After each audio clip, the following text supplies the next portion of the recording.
Step 6 in your instructions will ask you to get bias tape in order to cover the back of the neck.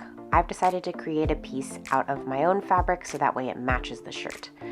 I've actually measured the back of the neck, which is 7 inches, and I've added about an inch, so it's 8 inches long by about 2¼ inch wide. I'm cutting this on the diagonal. It's not going to be on the grain line or straight of grain that we've talked about in the past. This just gives it a little bit more flexibility, and being on the bias means that it'll go around a curve much smoother. I'll start by ironing the bias tape in half, and then that gives me a fold line in order to fold the raw edges under.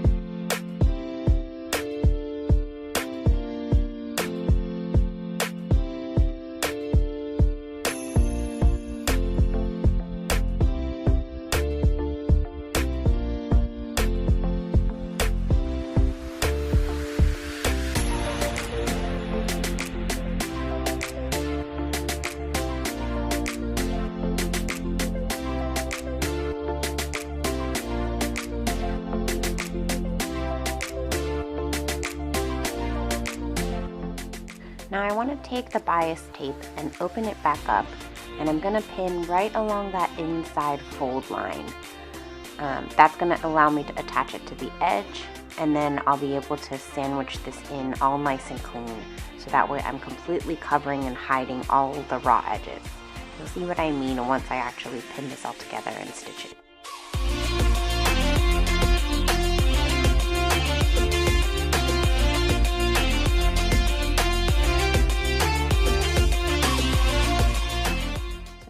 See here how eventually this will fold and kind of sandwich the back of the neck inside the bias tape.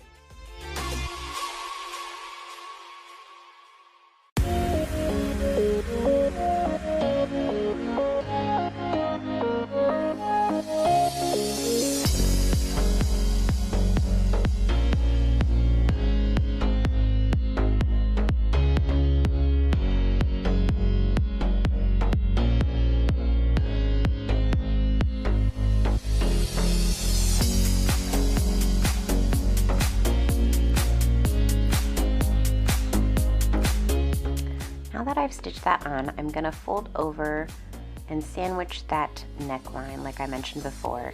Make sure the other side overlaps. It'll actually sit a little bit lower than the front side. And then I'm going to pin right into that little divot. This is what we call stitch in the ditch. And I'm basically stitching right inside that seam line that I've just created. Let me show you this one more time. Pinning right into that little divot. And this is the little stitch line that I'm going to follow once I put it under the machine.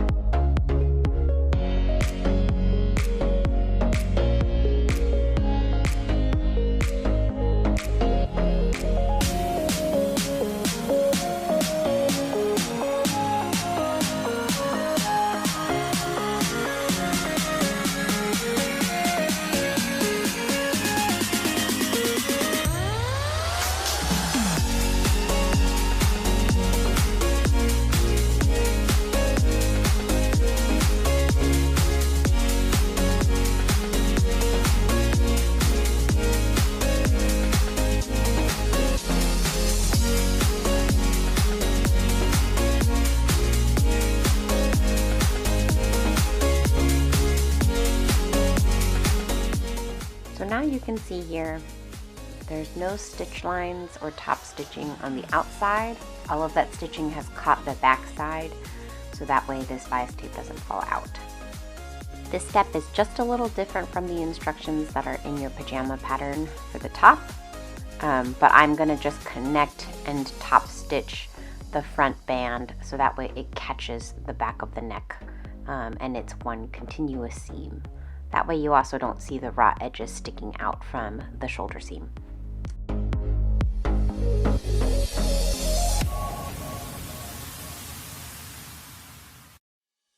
Laid my shirt out flat so that the only things connected are the shoulder seams. And I want to make sure I press those out flat so that way it'll make it a little easier when I actually connect the sleeves to the armholes.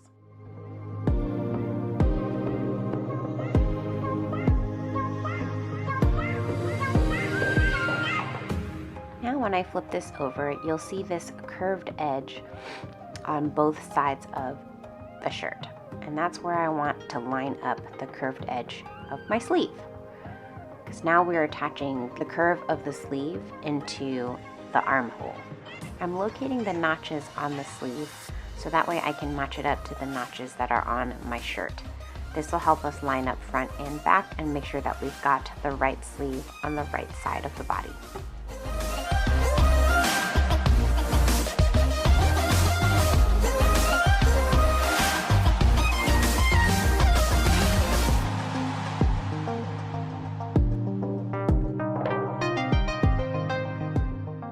So you can see here, I'm lining up those double notches that mark the back to the back of the sleeve.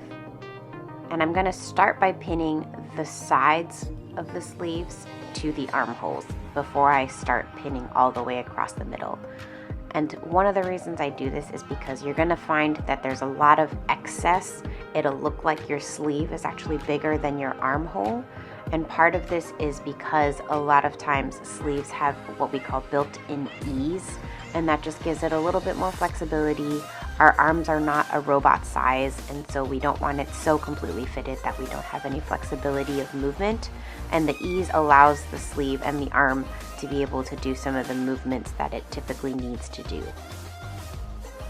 Start off with the sides so that way I can kind of even out some of that excess fabric that you'll find in the sleeve.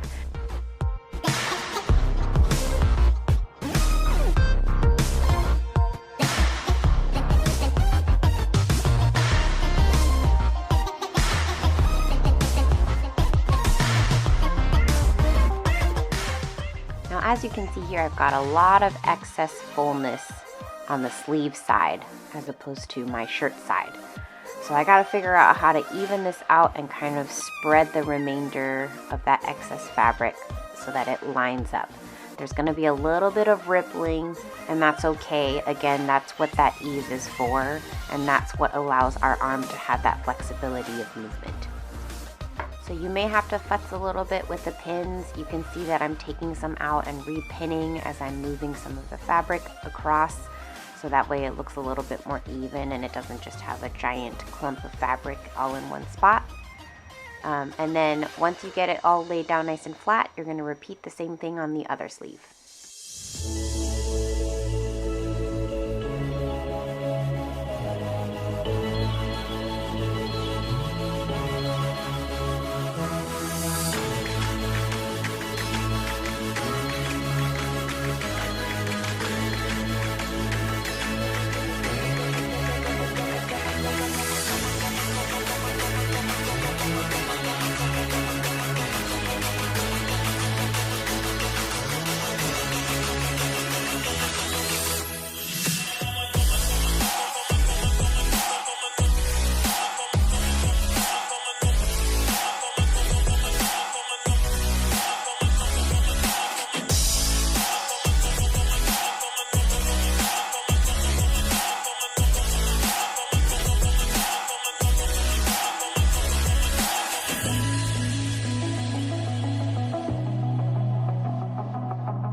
Now I'm starting to show you less and less of the sewing part because most of you guys have gotten that down now, but I did want to show you that I've sewn 2 rows on the edges of these seams. So I've done a 1/2 inch stitch mark, and then I've gone in and done a 1/4 inch stitch mark.